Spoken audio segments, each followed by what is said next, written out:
Well, I understand that our time is short, so I'll kind of get right to the point. And I do want to thank the IRC for inviting me to be here. I grew up in Hong Kong, not too far from here, although I've been living in the US for about 30 years now. And right now I live in Arizona, like Leung said, and it's very hot, but very dry. There's no humidity. Humidity is about 5%. So, anyway, I guess we will start with the next slide. We're going to cut short the program a little bit because I think I should end at around 2:30, and I do want to leave some time for questions and answers. But we'll talk very briefly about immigrant and non-immigrant visas. Oh, 2:45. I have 2:45, right? A little bit more time. And but I want to leave more time with the EB-5 program. I understand that there is a lot of interest in it. It's a very popular program. Unfortunately, it's going through a lot of changes right now. Okay. And the next slide, please.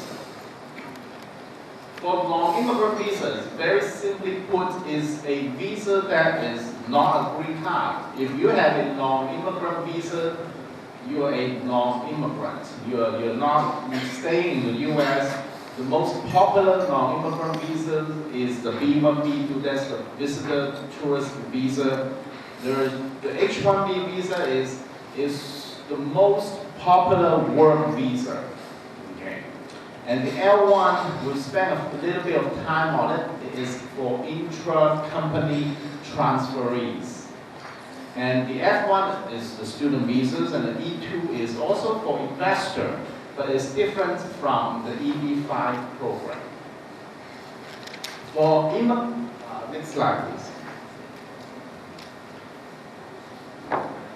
Immigrant visa is commonly known as the green card. Is for permanent residents. The main thing about it is you don't have any restrictions on what you do. You don't have to go to school. Like if you're on a F1 visa, you can stay in the U.S. for as long as you like. You can work for any employer, unlike a work visa, which usually tie a person to a specific employer. So that's why people would like to go after legal permanent residents, because they feel that they can feel free to do whatever they want in the U.S. And there are really mainly 4 ways for someone to gain U.S. permanent residence. That is through family, very common, marriage, siblings, fiance, and second is employment-based immigration. So you either work for someone to have a sponsor, or you create jobs for other people. And that is more for the EB-5 program. So that's employment-based. And the U.S. still accepts refugees and asylees, so that's another way for someone to gain permanent residence. And there is a visa lottery that is actually 50,000 green cards up for lottery. And unfortunately, the Philippines is not a participating country because a lot of the this is for, the technical name for this is diversity visa program. So it is for people, it's for countries that don't have a lot of immigrants to the U.S. They have a much higher chance to win this lottery. Okay, but those are the main 4 ways that by which a person can obtain legal permanent residence. Next slide, please. Okay, I understand that all of you are real estate professionals, and I am a 100% practicing immigration lawyer. So I'm going to try to make this a little bit more relevant to you, because you work with people who are looking for real estate purchases or leases, and how does immigration law apply in your circumstances. Okay. So one thing is, when you have a client, it's very similar to when I see a potential client, is to try to find out what is it that your client wants. Okay. If they are talking to you because they want to purchase property in the U.S. for investment, or is that for immigration? They may have heard that by purchasing property they get a green card, or is that for the person, or is that for the person's children? So identifying the person's goals will help you better service your client. Okay? And the timeline is also important. Usually immigration in the US takes a long time. The fastest way is by marrying a US citizen, but you have to have a prospect, you know. And the love has to be real, so otherwise they kind of will catch it. Okay. So, but unless you have that advantage, then everything takes time. So you need to kind of plan this out. You know, does your client have the time to do this? Okay. All right. Next slide, please. Okay. Oh, let's see. This is just very briefly visitor visa. So if you have a client who wants to go to the U.S., and I know that we have a lot of realtor professionals down here who are from the U.S. Say if you have an international client who want to come to the U.S. to check out property, to visit with you, to talk to the bank, all of this is acceptable activities under B1, B2 status. So your visitor status. Okay. When a person like that enters the U.S., it is perfectly okay to disclose that, hey, I am a potential investor. I'm here in the U.S. to look for properties. I'm here to check things out. Okay. You're not here to work because you're just checking things out. And under the law, that is perfectly okay to enter the U.S. as a visitor this way. One thing that is often problematic is in the immigration language, because immigration kind of, they get a little excited when you say that you are in the U.S. to work, okay? Because anytime they hear the word work, they think that you need a work visa, okay? But in many languages, including my native language, Chinese, when you go to do something, you always say, well, I'm there to work. You know, that's sort of a direct translation of work. But in the U.S., when someone enters the U.S., make sure that you advise them, prepare them, so that when they have that interview at the airport, they're not going to tell people, I'm here to work. Okay. Even though they may be on the clock or they are on the salary, representing an employer. Okay. The best thing is to explain what they do in more detail. Or I'm here to visit with my accountant. I'm here to visit with my realtors. Instead of saying, I'm here to work. You know, and then they get, hopefully they won't get the wrong impression. So we do have some clients who run into problem at the U.S. airports that way. The next slide, please. Visa waiver countries, they're really just, there are about 38 countries. Citizens of those countries don't need visas to enter the U.S. So they enter the U.S. as visitors, so they can come and go anytime. In Asia, South Korea, Taiwan, and Singapore are the main 3 countries that enjoy this privilege. But the entry is only limited to 90 days, and you cannot change or extend your status. So it has both pros and cons to use the visa waiver method to enter the U.S. The next slide, please. I'm going to spend a few minutes on this. Okay. You may have clients who are business people who may want to expand into the U.S. And if that's the case, the L1 visa may be a very good visa category for your client. Okay. There are a lot of words on this slide, but basically is if you have an overseas company, you want to open a branch, or you may have an existing branch in the US, you can transfer key employees to the US. And the requirements are that the employee must have worked for you for at least 1 year. And the employee must either be a manager, some kind of an executive managerial level, or is someone that has something specialized knowledge about your company. Maybe you have an executive who knows all of your pricing structure, who knows all about your clientele. Something that is very unique to your company. If you have an employee like this, you can transfer that employee to the US on the L1 visa. Again, L1 visa is not a green card, so there are limitations. So if you're coming in on an L1A as a manager or executive, the person has a lifetime of 7 years maximum on the L1A status.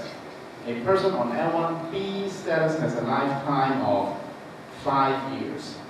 Even though it's lifetime, but if the person exits the US for 1 year, you kind of recharge your 7 years, you recharge your 5 years. So this is really good if you have a client who has established business in overseas, Philippines, China, Thailand, doesn't matter, and is interested in opening up a branch in the US. That is a really good visa to use to transfer key employees to the US. Depending on the individual, we may be able to structure it so that a few years down the road, this key employee may be able to obtain permanent residence as well. Next slide, please.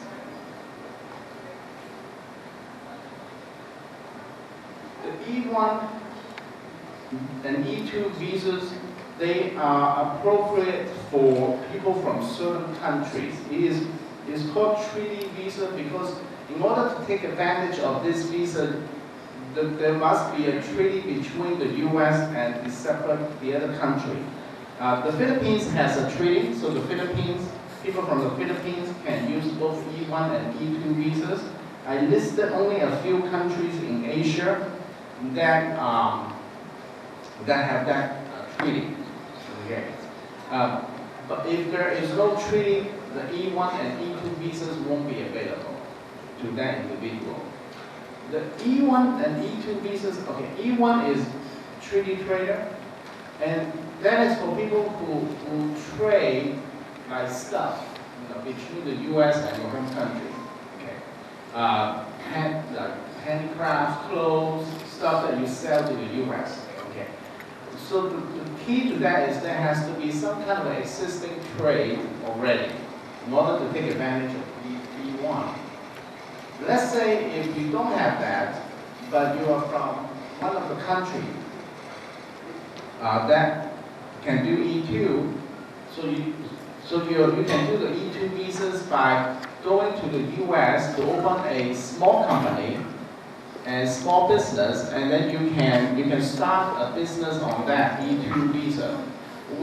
I'm based in Arizona, like I said, we do a lot of E2 visas for people from Canada and Mexico. Both countries have treaties with the US, so we do a lot of them. There is really no limitation, almost no limitation on the nature of the business under E2. So if you have a client who is a Filipino citizens who wants to, hey, I want to go to the US. I don't have an existing company, but I have some money. I want to start a small company in the US. So a Filipino can use the E2 very well to do that. Okay. It could be, we have helped people with real estate businesses, real estate transactions. We have helped people with restaurants. We have helped people with insurance company. With the E2 visas, almost any legal business will work. We have run into a problem with a European who wants to start an E2 business selling guns in the US. It is a legal business, but unfortunately there are restrictions on foreign national owning guns in the US. So we have some struggle with that. But other than that, really, you can, it is a very flexible visa. And I like it a lot because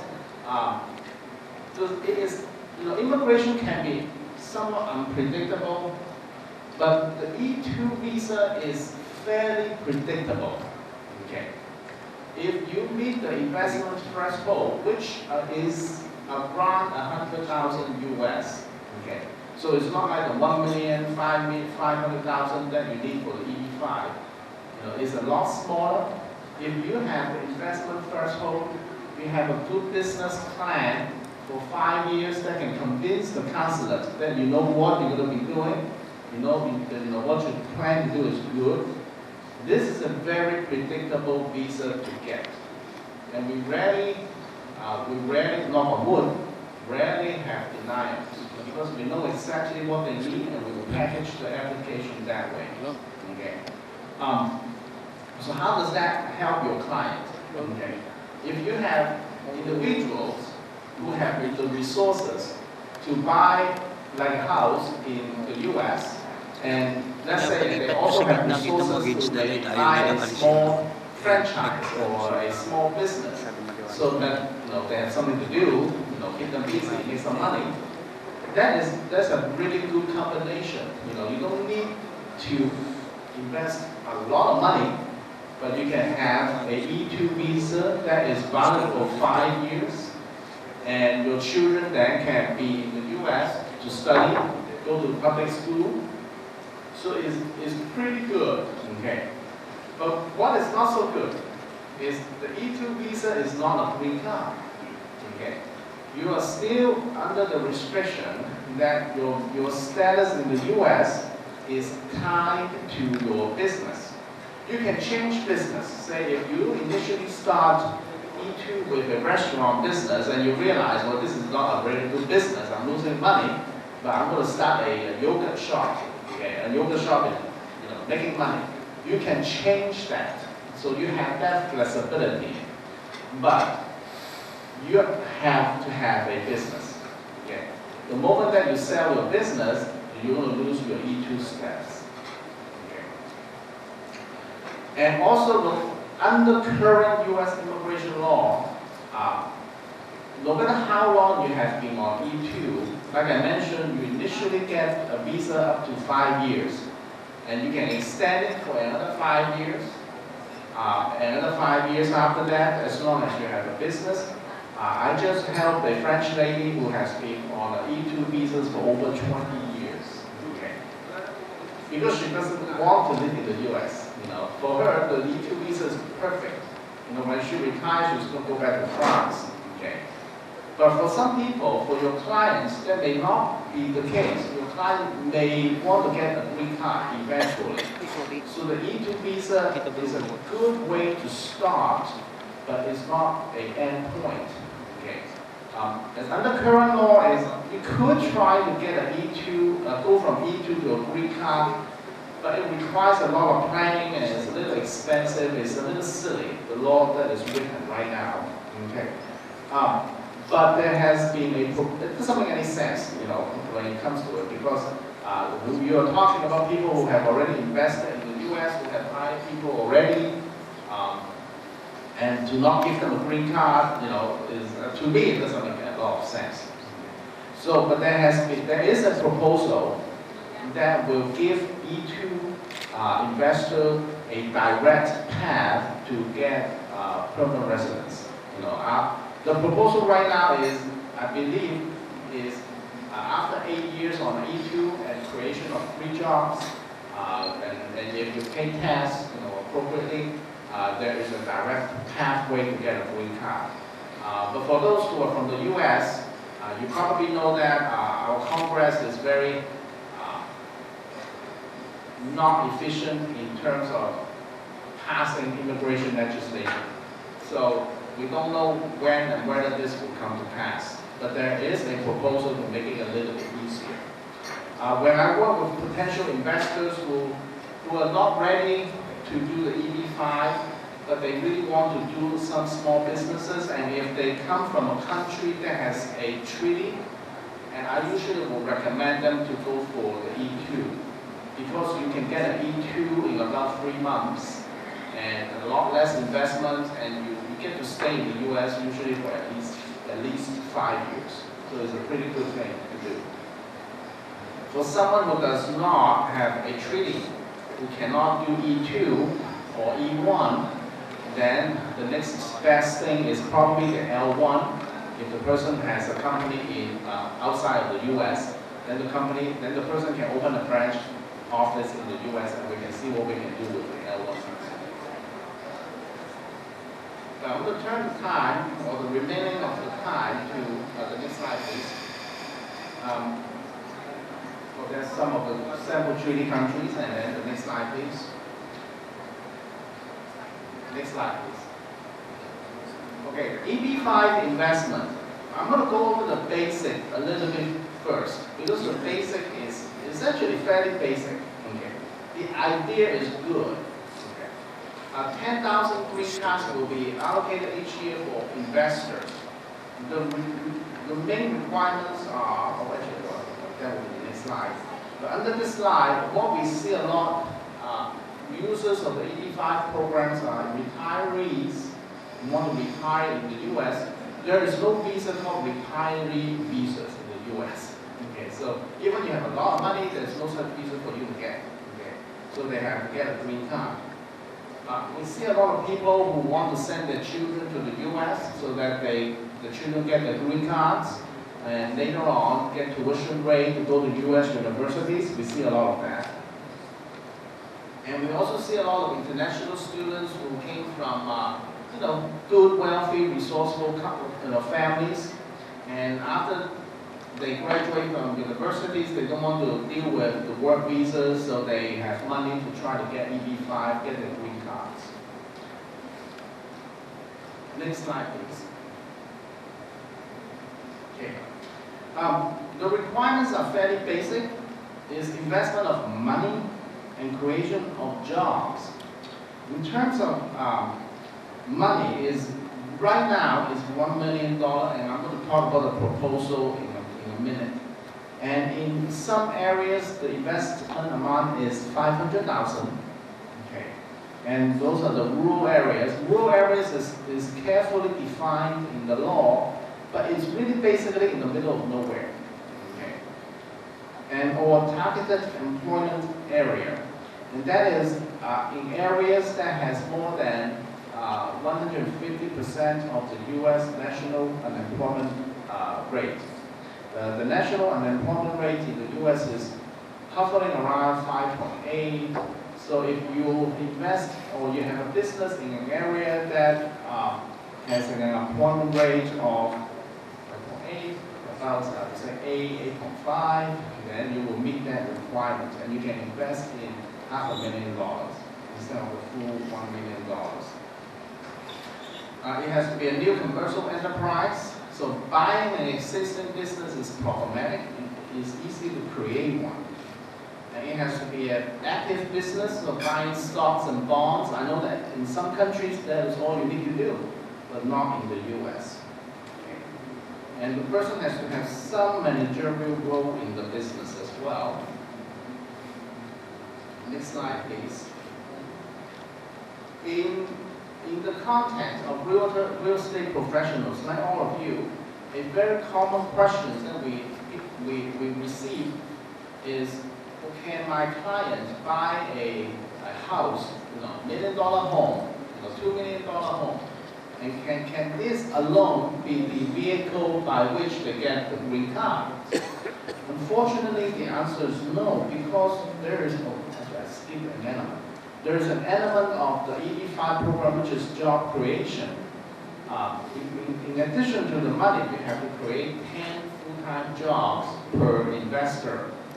So buying a very nice home, $1 million, $1.5 million, is a beautiful home. But unless your home is so huge that you have a 10 full-time staff, that is not going to do it. Okay. Well, so I think it is legal, it's in theory possible to buy a very, very, very big house and have 10 full-time staff, and then you got it. But for most people, that won't be realistic. Okay, so buying a home alone is not sufficient. But when you think about the requirements for the EB5 program, which is money and jobs, so think about what other properties you can buy, or maybe your clients can buy, that will do both. We have hotel, motel businesses. That usually create jobs. We've seen some car wash businesses, restaurants, mixed-use office, commercial buildings. Businesses that need to have employment, need to create jobs. Those are usually businesses that are more in tune with the EB5 program. Next slide, please. The green two, the traditional investment is okay, you have an investor, you have the money, you write a check, you buy a business, you create 10 jobs. And 10 jobs will be on your payroll records. So that is your traditional investment. Okay. I want to go into that detail there. Okay. You could buy a troubled business and save the jobs. Okay. It's a little tricky, it's carefully defined. If you find a business or if your client finds a business that has been losing value, and let's say that business has 5 jobs, and by buying that business, you could save all 5 jobs. So you have 5 jobs that you save, so you need to create 5 additional jobs, and that will meet your 10 jobs requirement. Or you have to restructure a business, and that is a very tricky area of the law, because immigration's idea of restructuring is probably different from your common sense understanding of restructuring. Okay. They're very restrictive in terms of restructuring. But it is possible. Okay. The next slide, please. Okay. Well, it's almost 2:30 already. I'm going to go a little bit faster, so we have a little bit of time for Q&A. The more popular way to do EB5 program is through the regional center. The regional center is a funny name. It's kind of regional because it's geographically defined. It's kind of a center because it's a group. Okay. But it's basically, instead of investing in your own business, running your own business, creating jobs on your payroll, you are investing in a project that is run by usually a developer. So you write them a check, and they will create the jobs, and you just sit back, basically. It's very popular right now because when developers can pool 300, 500 investors together for $500,000 each, they could have very, very good sized projects. Okay. They can build very large hotels. They could build very large office buildings and create more jobs that way. The regional center can also count in direct jobs, whereas a traditional investor can only count jobs that you create, you put on your payroll. So in direct jobs, using this hotel, for example, is a beautiful hotel, they have a lot of direct jobs. All the staff here, they work here, this is a direct jobs creation. But because of this hotel, there's an economic impact in this particular area. All the vendors that service this area, all the people that come, all the traffic that it generates. So those are the indirect jobs that this particular hotel complex creates for this particular area. The same is used in the regional center. So the regional center is very popular because it creates more jobs. And for a lot of investors, not 245? Oh, 39. I'm sorry. Okay.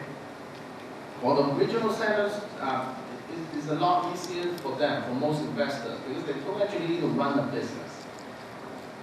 Let's see. Let me just talk about 2 things, and then I'll open it up for questioning. First, I want to talk about the challenges of EB5 when you explain that with your clients. Okay. First, EB5 is risky. Okay. Don't let anyone tell you otherwise. Because when you put $500,000 or $1 million down to try to get a green card, it's a risky business. Okay. I would always advise my clients that if all you have, your retirement saving is $500,000, I think you shouldn't do this. Okay. Because I don't have the stomach for you to lose all your money. Okay. But if you have sort of a spare money, that if you lose this, it will hurt, but it won't ruin you, then I think this is a good choice for you. Okay. Second thing is, it depends on where your client comes from. There is potential issue with the source of income, also the path of income. The source meaning, can your client account for where the money came from? Okay. The path is, can your client transfer the money to the U.S.? There are many countries with currency restrictions, so you may have to find a way to help the client with that. Okay. So you transfer the money for EB-5, you transfer the money to buy a house so that they can live there. So you need to kind of take into consideration of the money, the source and the path of the money. And I want to just mention some changes that are coming up. Okay, they are quite significant. First, it has been proposed that the investment amount be increased from, instead of $500,000 to $1 million, it's going to be $800,000 to $1.2 million. And the high unemployment area is going to be defined a little bit differently as well. So it's going to make it more difficult for investors to have any TEA, that is targeted employment area. There are a lot of issues now with immigration about loans without collateral from investors. What we see most problematic is, let's say if you own a company, you own your company, but instead of selling your company to get the money for EB-5, you decide to take out a loan from your company. Where's your money? It looks okay to me. Everything seems okay, so your money is legit, so you take out a loan from your company and you use that money to invest in the EB-5 project. Everything looks very normal, but right now immigration is saying this is not permitted, okay, unless your loan is backed up by collateral. Okay. So, and the problem with that is this was not in the law. They just kind of made that up, immigration, as we went along. So it surprised a lot of people. And so that is one of those risks that is very difficult to anticipate. The job creation methodology is going to change as well. So basically, they're going to make it a little bit more difficult to count jobs that are created by the program. It is in a state of changes, the program, but it is still a very popular program. For many people, it is kind of the only way that they can kind of realize their American dream. So it's still very, very popular. I think it's a great program. I don't think it's for everyone, but for the right clients, I think this is a good program for them to go after. And if you can move to the last slide.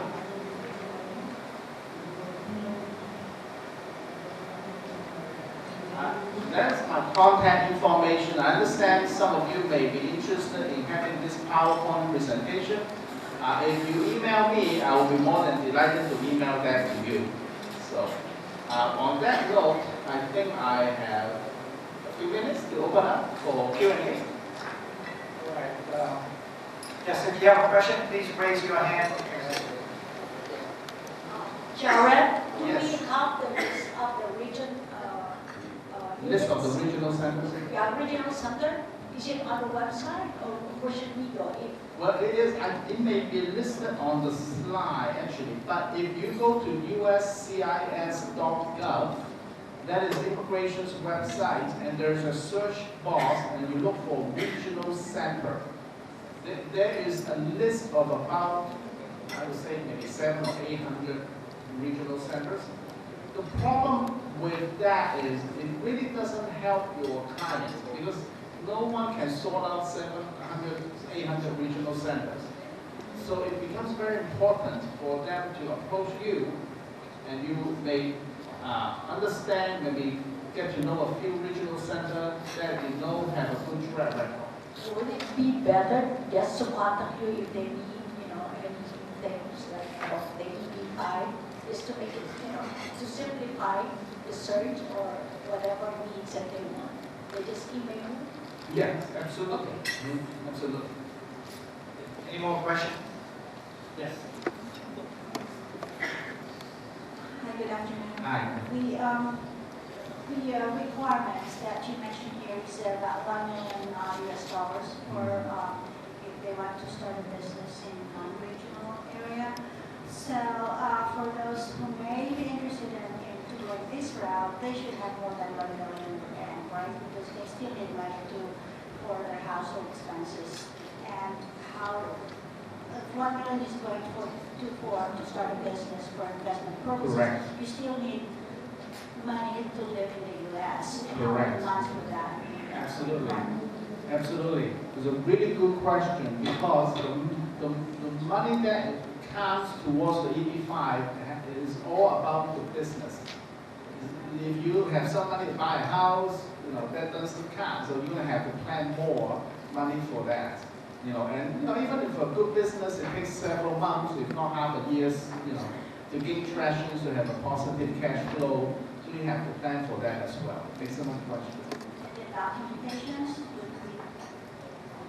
what kind of documentations are you required? For the legal source of money, immigration really want to look at your income tax return from your home countries. I know it's not always the same depending on your country. Not everyone has personal income tax return, but as much as possible, immigration really wants to see that.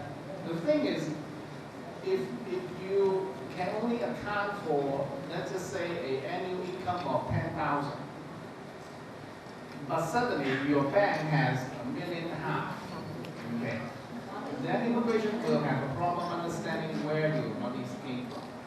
Okay, so We have time for one more question. yes, I apologize, I ran out of time. The main changes are they just going to increase investment amounts. I think that is going to pass because the law is about 25 years old. So in the past, $500,000 to $1 million was a good amount. It's still a lot of money to me, but to start a business is not a whole lot. Okay? How much? So right now it's $500,000 to $1 million. The proposal is the regular is 1.2. In a targeted unemployment area is 800,000. So it's going to up that a little bit. There are other changes that are more problematic. It's the way that they allow a regional center to count jobs, the way that they allow a mixture of EB5 money and EB5 money. They're going to put a limit to it. A lot of that to me is counterintuitive. For example, if a EB5 program is 50% EB5 money, but 50% traditional money. As an investor, I would love that because I know that this project is not just counting on EB5 money. And you have other people who believe in this project, invest in it. So to me, it's a more secure project. But immigration is going to put a stop to that. It's going to put a limit to that. So I think that is a problematic thing. And as I'm part of the Immigration Lawyer Association group and the EB5 sort of working group, we are expressing our concerns to U.S. the proposal, and hopefully they will scale that back. So those are the more problematic changes. Okay. Join us. Hey, get the picture. Okay, here, ready, 1, 2, and 3, one more time. And one more time.